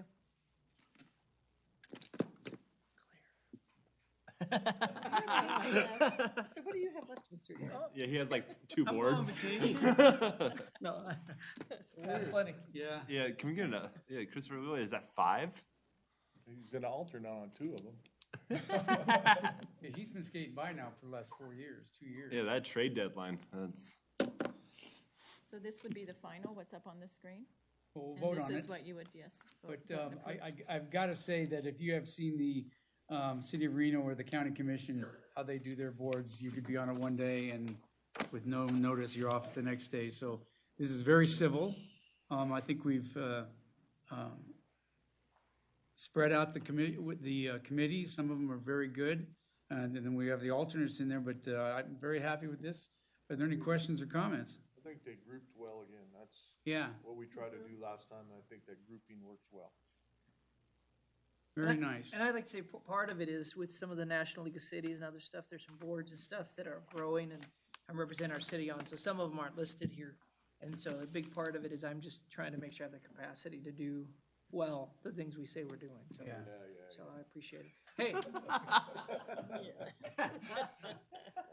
So you're changing your attitude. You haven't With done the anything wrong. civility part. Thanks for your support, Ed. Are we looking for a motion now Yeah, to yeah. approve the boards and? Okay, Paul Anderson, I move to approve the city council appointments to the city boards and commissions. looking for a second, Mr. Abbott. I'll second that. Okay, we have a motion and a second. Any further discussion? Seeing none, please vote. Passes unanimously, and then if you'll get those out to the council, I know you will, as soon as you can. Okay? Thank you. And these Good could job. become effective immediately, right? Immediately for some have term dates that are ending the end of January, so we'll work I all think that my out. Tumwater and we'll starts send you Wednesday, Confirmation. I think. Oh, you won't be here. Thank you. Thank you. I'll do the one on Wednesday, no problem. No deal. Mr. Driscoll, Okay, we got 9-2, is that what you do? well, you and I are gonna drive a little bit for the next couple, so I'm here to assist Okay, 9.2. wherever you want. Let me read this off. Consideration, discussion, and possible approval of the reappointment and reorganization of 4 4 two-year term appointments to the Arts and Culture Advisory Committee for the City of Sparks from the following pool of applicants listed in alphabetical order: Stephanie Farias, Eileen Gay, Melissa Malero Moose, and Sarah Tony. So, Mr. Mayor, members of the council, Steve Driscoll for the record. These are folks that are already on this committee, and when we went through and we redid the resolution to stagger terms, because we kind of put the committee together, pointed at everybody, and then went, oops, they're all going to go off at the same time. So we updated the resolution back in July to do staggered terms, and we're now doing what we're suggesting that the council do here is the people that are already there that want to continue on, just stagger their terms. And it's the dates and the staggers are what's in the staff report. So that's all you're really doing at this point is kind of cleaning up what you did with your resolution in July. Okay, any questions or comments? So all of these members are being recommended for reappointment. So your motion should say something to that effect. Ms. Bybee. I move to approve the recommended reappointments and reorganization of the Sparks Arts and Culture Advisory Committee. Okay, we have a motion. Looking for a second. Mr. Anderson? Move to approve. You're going to second it? Oh, second, yeah, Second. sorry. She did. I moved. You get to second me. You knew? Yeah, what's the matter with you? Okay, we have a motion and a second. Is there any further discussion? Seeing none, please vote. Passes unanimously. Okay, 9.3. Consideration, discussion, and possible approval of the mayor's recommendation of appointment to the Washoe County School District Board of Health from the following pool of applicants listed in alphabetical order. And that would be one person, John Novak. Mr. Manager, anything? And I'm gonna, well, I can't make a motion. God darn. You need to suggest that that's your appointment. Yeah, my and then appointment they is need- John Novak, and that's my suggestion. And also, he's the chair for the year. So that would be a good thing. If he's he appointed was by this appointed. committee, yes, Yeah. he would be the chair. Okay, Mr. Dare, or looking for a motion, Mr. Dare. I like to say, I serve on the health board, and he's done a fantastic job. He actually goes on all of the trips, and they send him, and he's kicking butt, represent us well. So I am honored to make that motion for him to stay there representing us. Okay, we have a motion. Looking for a second, Mr. Lawson? Second, John does a great job. He does. We have a motion and a second. Any further discussion? Seeing none, please vote. Passes unanimously. I know John's not here, is he? Okay. Okay, 9.4. Consideration, discussion, and possible approval of the mayor's recommendation of appointment to the Enterprise Fund Advisory Committee from the following pool of applicants listed in alphabetical order: Craig Knudsen, Robert Sandoval, and Kaylee Spinhern. And my recommendation is Craig Knudsen. In that case, looking for a motion. Mr. Lawson. Move to approve the mayor's recommendation of Craig Knudsen. Okay, we have a motion. Looking for a second. Mr. Dare. I second. Okay, we have a motion and a second. Any further discussion? Seeing none, please vote. Passes unanimously. Okay. 9.5. Consideration, discussion, and possible approval of the mayor's recommendation of 2 appointments to the Western Nevada Development District, WNDD Committee from the following pool of applicants listed in alphabetical order: Scott Benton, Jason Evanchek, Andrew Ago, and Art Sperber. And the mayor's recommendation is Jason Evanchek and Art Sperber. Any questions or comments? Okay, looking for a motion? Mr. Lawson. Move to approve the mayor's choices for the WNDD board of Jason Evanchek and Art Sperber. Okay, we have a motion. Looking for a second? Mr. Abbott? I'll second that. Okay, we have a motion and a second. Any further discussion? Seeing none, please vote.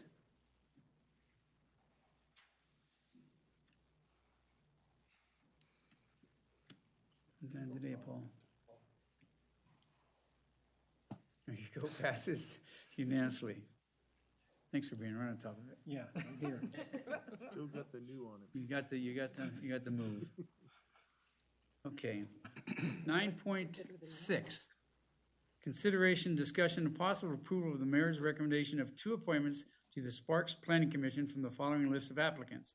Listed in alphabetical order: Scott Carey, Jonathan Crawford, Donald Kennedy, Andrew Nago, John Novak, Shelley Reed, Kaylee Spinhern, and William Wagner. And the recommendations is for Mr. Scott Carey and Miss Reed. Any questions or comments? Okay, looking for a motion. Mr. Lawson? Move to approve the mayor's 2 choices for the Sparks Planning Commission. Okay, we have a motion, looking for a second. Mr. Abbott? Second. We have a motion and a second. Any further discussion? Seeing none, please vote. And you thought we had a long agenda today. Congratulations. Passes unanimously. Shelley's here. Where's Shelley? Oh, right there. Right, Shelley's in the right audience. here. Of course. I saw you earlier. Sorry. Okay. Okay, 9.7, discussion and possible approval of the 2018-19 Nevada State Legislative Platform. Catherine? Thank you, Mr. Mayor, members of the council. Steve Driscoll, City Manager for record, and I have with me Kathy Cluett, who is the liaison for legislative work that we do between here and the state legislature. Since 2006, we've used a team approach and a legislative platform for both state and federal legislation. The purpose for the state platform was kind of twofold. One, things happen in a hurry, and you've got to be able to have your lobbyists, your manager, and yourselves kind of on board with what you agree with or disagree with before the session starts. And so this document's been edited and revised every legislative session since 2006. And the idea with the document that you have in front of you, it basically has the planks for what this council has agreed to in the past. And the idea is to give us the roadmap so that we can move quickly and go forward. You also, for several sessions, have used a legislative team that consists of the mayor, one other council member, the city manager, the liaison, the government liaison, and your lobby team are your lobbyists that you hire on the outside, which is Carrera Nevada, headed by Rocky Fenseth and his company. The intent of that group is to enact what you do here. So that legislative team meets starting very shortly, within a week or two, on a weekly basis to look at what the legislature is doing. Rocky Fenseth, you've hired as your state lobbyist, is particularly hired to be strategic in thought. And so he's looking at ways for us to be engaged or not to be engaged with the discussions that go on down at the legislature. So 2019 session will be no different. We have nothing that we're on the offense for this time. You have no bills of your own that are out, and there's no bills that we're aware of that we are actively looking to be engaged in yet. There'll be 1,200 bills. We'll get our turn. So what Mr. Fenseth does on behalf of the team is he helps direct that. Your staff looks at things as well. Bills typically come in 2 ways. One, they're policy-based, and those policy-based is kind of what we use a lot of this platform for. And then there's operational-based, which falls under the control and the mechanisms that you've given me the authorities through the charter, as well as from our day-to-day operations to be very careful on when the state's trying to mandate changes in how we operate day-to-day. So what you have before you is pretty much the same as it's been in the past. We tweaked a few words here and there, but we didn't really change any of the planks. By approving this today, if that's what you do, This gives us the roadmap so that we can act and go quickly. But there's also some internal rules that are kind of unwritten rules that you've had for several sessions. And I just want to kind of go over them because by approving this and approving the use of your team, this is the engagement that you guys as a group have agreed to do. So first of all, the legislative team speaks for the council. And so what that means is that individual members will not hold an opposing position that's not the official city position. So either through the plank or through something that gets voted on during the session by this, that all of the members agreed to abide by the vote. This also means that individual members are not having conversations with our lobbyists. That if you have a question or a concern or you need some more information, you go through the manager's office because the contract that you've assigned to me to manage, and then I will get information or get you in direct contact with the proper people at Carrera. That way, Carrera is receiving direction from one point of contact, which the council, through the contract that you have with them, designates the manager's office as doing that. Number two is that individuals do not testify without the legislative team or Carrera Nevada's permission. So that means that you just can't go down and talk about it, whether you're talking for or against. Unless you're asked to testify, you don't testify. This also pertains to individual memberships on boards and commissions. So if you're on another board and they're asking you to go down and testify, you've agreed through this in the past to make sure we double check with Rocky before you go speak, because when you're down there, you're not just a member of that commission, you're also a member of the city, and that's your number one responsibility as a member of the city, and that's how they see you. So we're always really careful not to send mixed messages. And so just by having Rocky take a look at it, that way we don't run into conflicts of interest with this body versus another body. Also, this includes personal conversations.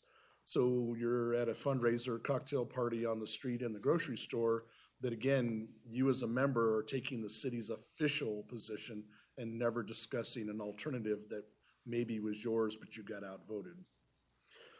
Also, if for some reason you as an individual have a reason to be in the building in Carson City, you have an obligation, you're agreeing to have an obligation to contact us, the manager's office, Kathy specifically, to let us know when you're going, what you're doing there, and then we, again, will coordinate with Rocky as to whether that's a good day for one of us to be in the building or not, kind of regardless of what we're doing, because again, the responsibility is to this body first. And then lastly, I kind of mentioned it before that Carrera is hired by you to be a strategic lobbyist. There was a time when we would go down with this platform, and I specifically, as your lobbyist at the time, we would go argue for and against every single thing that was on this platform and go forward. When and if this is approved, we give a copy to every one of the 63 members down there so that they have it. Whether they read it or not, we can't control that. But we do give it to them and we discuss it with them on an ongoing basis. So we use this as our background for everything that we support or don't support. So we typically at this point, and especially this session, will be playing defense. We will do the things that we'll pile on if it helps us, and we'll try to strategically move things around for things that don't help us. So as part of that, we will engage you as the elected officials two ways. Every week, your team, which would be the mayor and one other member, will be part of a teleconference that we do weekly with Carrera and your staff to figure out kind of what's happened, what's coming up, what do we need to do, and what help we possibly need.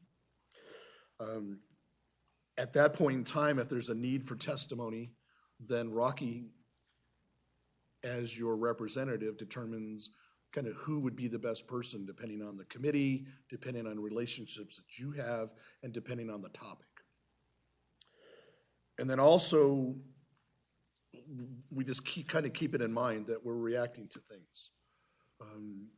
The reason this team methodology and this platform became so important back in 2006 and it's stayed forward is there are times that we have hours to answer questions on your behalf as elected body. And by having these rules in place up front, it makes it very easy for the team that's on the ground to be able to get your official position out in front of someone, typically behind a closed door in a very private conversation before it ever works its way to the floor or to testimony.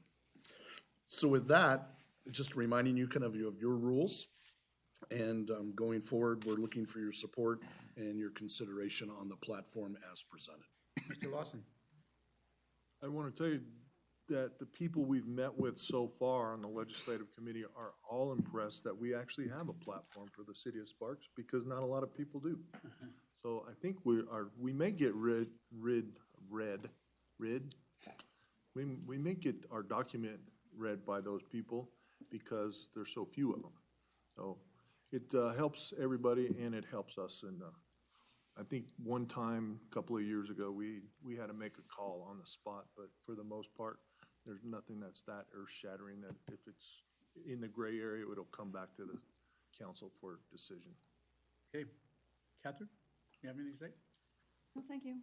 I'll Okay. be down there. What's that? I'll be down there guarding the I city. know you will, every day. Okay, we're on 9.7. So looking for a motion to accept our platform. Mr. Dare? Make a motion. Okay. I move to approve the state legislative platform and policies for the 2019 state legislative session. Okay, we have a motion, looking for a second. Mr. Abbott? I'll second that. We have a motion and a second. Any further discussion? Seeing none, please vote. Passes unanimously. Thank you. Okay, 9.8. Consideration, discussion, possible approval of the city's membership in the National League of Cities for calendar year 2019 with a dues payment not to exceed $8,050.48. Mr. Driscoll. Thank you, Mr. Mayor, members of the council. Steve Driscoll, city manager for the record. During the budget process, you consider and approve recommendations from the council on expenditures for a lot of different things, including membership to national and local committees. One of the things that you suggested through your policies is that we include membership for the National League, but you also have in your rules that while we put it in the budget, that when it's time for payment, that it's brought before you for a definitive approval or not approval to spend this money. So this is time and place for the council to decide whether or not they want to continue their membership in the National League. Okay, questions or comments? Christopher get elected to a position? Yes. Actually, Ms. Bybee and Mr. Dare are both on committees, and so they can only continue that committee membership if they're members of the organization. Let's think about this. Huh? Pass the hat. Yeah. Do you have $8,000? Okay, questions or comments? Okay, seeing none, looking for a motion. Ms. Bybee? I move to approve the payment of annual dues to the National League of Cities for the calendar year 2019 in an amount not to exceed $8,050.48. Okay, we have a motion, looking for a second. Mr. Dare? I'll second that. Okay, we have a motion and a second. Any further discussion? Seeing none, please vote. Passes unanimously, and they're in pretty good position. These guys have agreed to take on at the National League of Cities, so we're proud of them. 9.10, consideration, discussion, and possible approval of a contract, AC-5542, for the 2019. You skipped over 9.9. Yes, I did. Let's go back one to 9.9. I heard somebody chuckle. Why did you say, hey? It's money. She's hoping you're gonna miss her. I know. Okay, 9.9, consideration, Donna doesn't discussion. get to meetings that often. This is my one meeting. This is it, and then what I do is skip right over you. I apologize. Consideration, discussion, and possible acceptance of a grant, AC, am I on the same one? Am I on the right one? Yeah, 5543, from the Nell J. Redfield Foundation, the amount of $15,350 to the Sparks Park and Recreation Department to support the Leisure Without Limits program for calendar year 2019. And they do this all the time, don't they? Yes, they do. This is great. Go ahead. They do. Good afternoon, Mayor and council members. My name is Shauna Nelson. I'm a recreation manager. And this is something they've been doing, yes, I think it's right around 10 years now that we have received funding from Neil J. Redfield in support of our Leisure Without Limits program. So for anybody who doesn't know, that's the program we do for people with disabilities. We do a few annual events, and they're really well attended, and we're just very, very fortunate that we're able to continue to apply and receive funding from these guys each year. So that said, I'd just like to ask that we accept the funding for the 2019 year for $15,350. Okay, questions, comments? Mr. Lawson? Ready to make a motion? Okay, sir, go right ahead. Move to accept the grant from Neil J. Redfield Foundation in the amount of $15,350 to continue Leisure Without Limits programming for the calendar year 2019. Okay, we have a motion. Looking for a second. Ms. Bybee? I'll second that, and I would also like to express my appreciation to the foundation for their continued support of an amazing program that we're able to do because of them. So a big kudos and thank you to the Redfield group. Thank you. Thanks, Shannon. I'll never skip over you again. No, hey, no hard feelings. Thank you very much. Okay, we have a motion and a second. Any further discussion? Seeing none, please vote. Passes unanimously. Now you. You squeaked by. Okay, this has We got to always be take- Amber coming we up here always now. take- we You always didn't take say money. anything either, did you? They always take money. You're giving us money too? Consideration, discussion, and possible approval of a contract, AC 5542, for the 2019 Preventative Maintenance Patch Project, bid number 1819-012, to Q&D Construction, the amount of $279,605. Amber, the floor is yours. Mayor Smith, members of council, Amber Sosa, Transportation Manager. I'm presenting today a contract with Q&D Construction in the aforementioned amount of $279,605 for the 2019 Preventative Maintenance Patch Project. This project will permanently patch city streets that are specifically, these streets are the ones that are on schedule for the next preventative maintenance project. The patching work must be complete before any type of slurry seal application can be placed, and the work will be conducted through direction and inspection of community services staff. The project advertised on November 7th. It was bid on November 28th. We received 4 qualified bids, and Q&D was low. The contract is attached, and I'm here to answer any questions that you may have. Okay, questions or comments for Amber? Okay, seeing none, I'm looking for a motion. Mr. Dare? I move to approve the 2019 Preventative Maintenance Patch Project contract to Q&D Construction in the amount of $279,605. Okay, we have a motion. Looking for a second. Mr. Lawson? Second. Now we have a motion and a second. Any further discussion? Seeing none, please vote. Passes unanimously. Thanks, Amber. Thank you. Okay, number 911, consideration, discussion, and possible approval of an interlocal cooperative agreement, ICA, AC-5544, with the Regional Transportation Commission, RTC, of Washoe County for the Signal Timing 5 Phase 3 project, including reimbursement to the City of Sparks for up to $25,000 a year on board. Mayor Smith, members of council, Amber Sosa, Transportation Manager. I'm presenting today the interlocal cooperative agreement with the Regional Transportation Commission, the RTC, for the Signal Timing 5 Phase 3 project. This interlocal cooperative agreement will allow the City of Sparks staff to assist the RTC in implementing new signal timing on a reimbursement basis.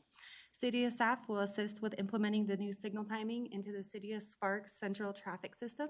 This agreement allows the RTC to reimburse the City of Sparks up to $25,000 for staff time.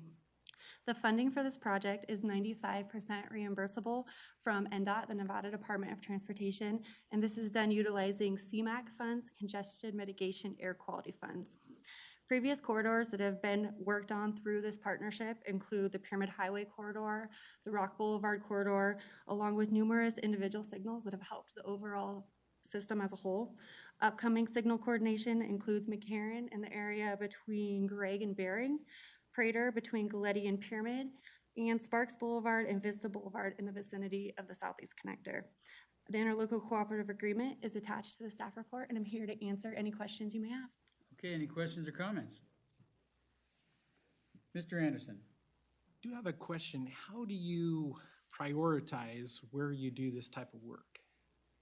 A lot of times, the prioritization comes through meetings, not only with us, but with our partners, Reno and Washoe County. A lot of times, it's due to new development in the area. The Prater project is a perfect example with all the new construction completed there. It's time to make those signals work together. Rock Boulevard came about, just so much growth in the area, so much traffic, complaints. It's a number of things working together as a region. You're welcome. Okay, any questions or comments? Okay, Ms. Bybee, I'm ready to make a motion. go ahead. Do you have a comment first? I'll make it. I can take an hour later, whatever's. I'm going for it. I'm shooting.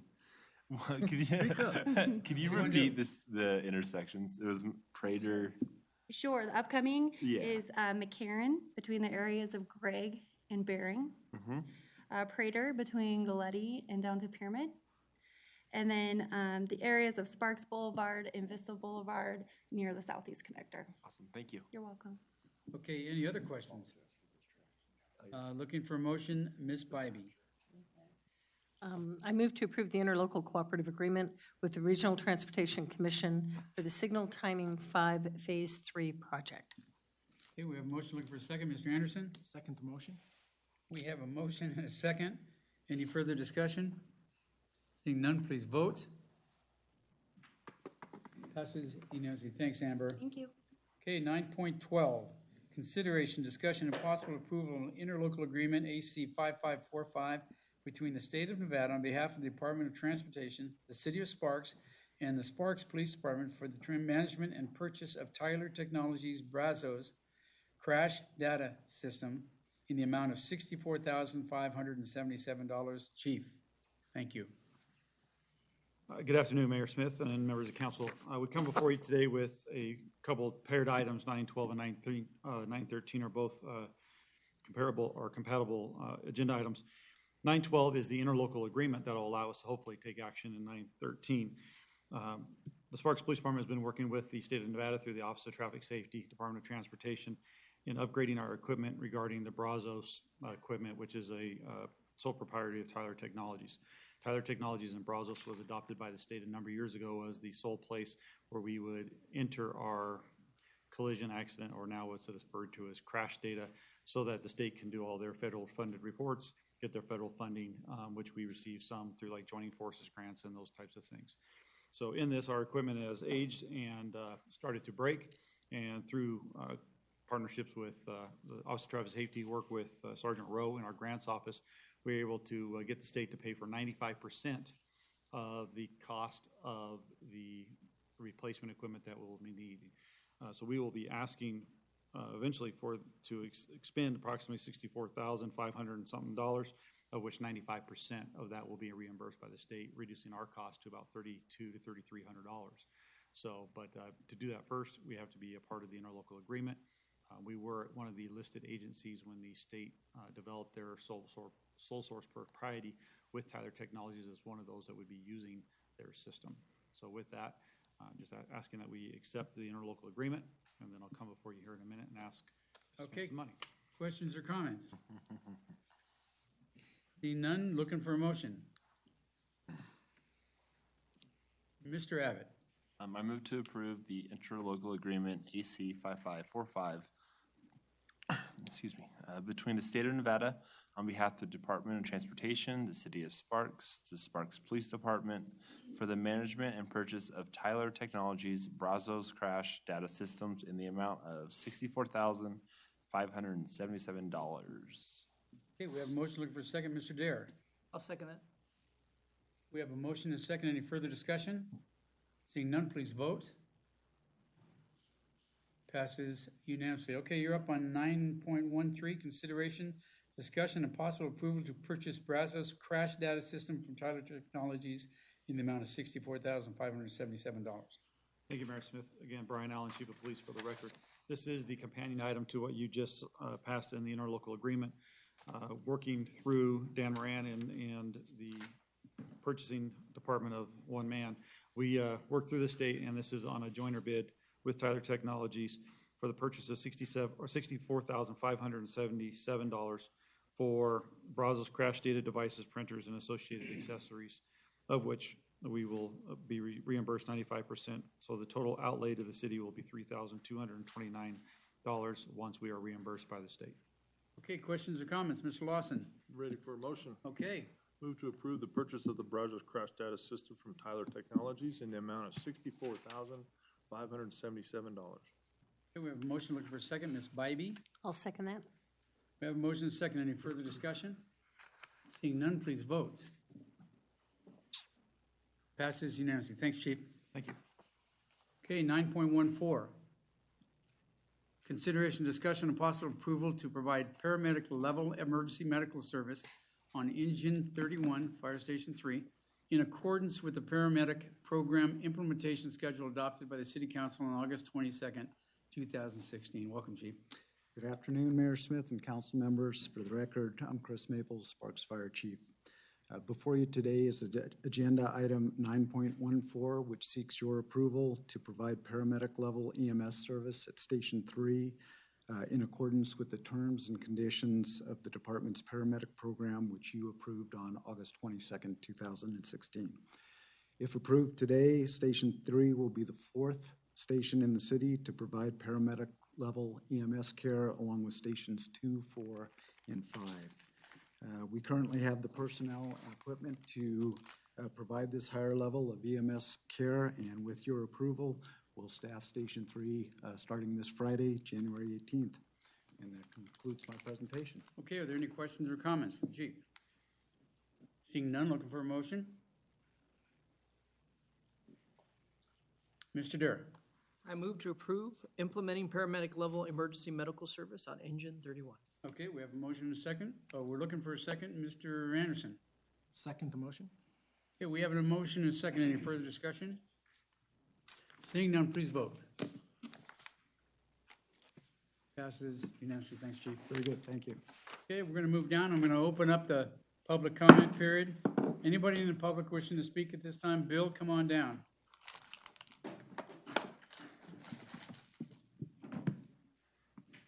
Welcome, Bill. I really wasn't gonna say anything today. I think you say that every week. I know, but I want to tell you, I first of all, I have two questions for you folks, and probably can't answer them anyway. The first one is the lights on, near the school, Reed School. Do we know how many lights you're gonna have to put in and what the price would be? Well, we shouldn't answer this, but Amber mentioned it earlier in the day that we're still working on getting that final report. Okay, good, all right. And then 9.8 on here, how come the thing costs $8,000? For what? 9.8, $8,000. Membership. It's a in, pretty good League of deal, Cities. actually. Is it? Yeah. Yeah. There I go talking to you again. No, seriously, is it really that bad? Is it? That's a good deal. It is. Well, I mean, how many meetings do you have to go to? Christopher and Charlene know all that stuff. I'll talk to you afterwards about it. Thank you. Okay, anybody else in the public wishing to speak at this time? Mr. Mayor, I have one for you. Mr. Driscoll. I know this is a little unusual, but we actually had a request from an Anna Marie Grant. She electronically sent some information that she asked be entered into the record for this meeting. And so we have submitted that information. The clerk received it, and she will include that in the record as requested by Ms. Grant. Okay. Okay, any other comments from the public? Okay, seeing none, we'll bring it back to the council for comments. You've already given yours, right, Mr. Driscoll? Do you have another one? I have more. Let's do it. I have an announcement for the council. The following committee appointments are available. Airport Noise Advisory Board, 2 members that must be residents. Persons interested in serving on this committee should complete a community service application available from the city clerk's office. You may also apply online at the website www.cityofsparks.us. Click on Government on the webpage, then under Boards and Commissions, click Volunteering for a Sparks Board or Commission, and then fill out the online application and submit it. Applications will be accepted until the close of business on Friday, March 1st, 2019, or until enough applicants have applied to fill these vacancies. I do, Mr. Mayor, I do have one more thing, if it pleases you. Right ahead, sir. Well, this is your city clerk's last meeting. She's tendered a resignation. She's got some other things that she's wants to do and kind of next chapter. And it's kind of mixed blessing. I appreciate the work that she's done over the last 14 years. She helped kind of start administrative services with me back a while ago when we were kind of growing before the recession, and took on a lot of duties that helped me get some things organized that we take for granted today. 7 years ago, she went to the clerk's office as the assistant and took that knowing that that clerk position would be open fairly soon. And a lot has changed in that during that period of time. And so we wish her well on her new journey, and we thank her for all the work that she's done and the time that she's dedicated to the city. Thank you, Steve. You know, and the council has something for Teresa for her 14 years of service. Thank you.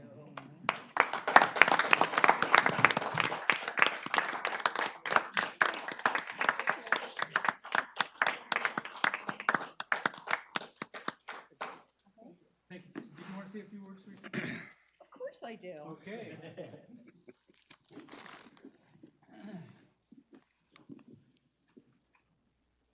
And I'll keep it brief. I just really want to thank Mayor Ron Smith. It's been a pleasure, and former Mayor Gino and council members. It has definitely been my pleasure to serve you and serve the city of Sparks. You will be remembered fondly, and I will enjoy my retirement. Thank you. Thank you, Teresa. You will be missed. Thank you very much. Mr. Adams. I just wanted to chime in here too, because the city clerk helped the city so many regulations, treat so many documents that were just instrumental in helping our office provide good legal advice to the city council and the department heads. And Teresa, you and your staff, under your leadership, has just done a tremendous job. So thank you very much. You know, and I'll throw in there that I can't tell how many times we've been at a function or something, and Teresa comes up and puts up her arms and says, back off, get out of here, can't talk to each other. So, and most of the time we weren't talking about anything, but we couldn't prove that to her, so she was just protecting us. Mr. Derrick. I just want to say we mostly commit that we'll follow what you've asked us to do in the years to come. And I still have your phone number. If you were to text. I would text them eyeballs if I knew they were somewhere where I wasn't. That's Just as right, a that's reminder of keeping on track. Always for your protection, you know that. Absolutely. Ms. Bybee. Teresa, it's been a pleasure to work with you, and I appreciate your calm demeanor, especially when I was brand new and like a deer in the headlights that first meeting. Just the transition into this position and into this job, your calmness, your knowledge, your experience, as well as having some great experiences at National League of City conferences, and I just you're really going to be missed. But thank you for everything you've done. Mr. Abbott. Yeah, Teresa, you are hands down my favorite city clerk I've ever had. just throw that out there. So, thank you for all you've done. You're welcome. Thank you all. Okay, any other comments from the council? I do have one. Mr. Driscoll, would you please craft an item for the city council to consider and possibly direct the city manager to amend the Sparks Municipal Code pertaining to permitting temporary recreational vehicle shows in Sparks? I'll be happy to work on that. Okay, thank you. Any other comments from the public? I mean, from the council? Seeing without objection, we are adjourned. Thank you.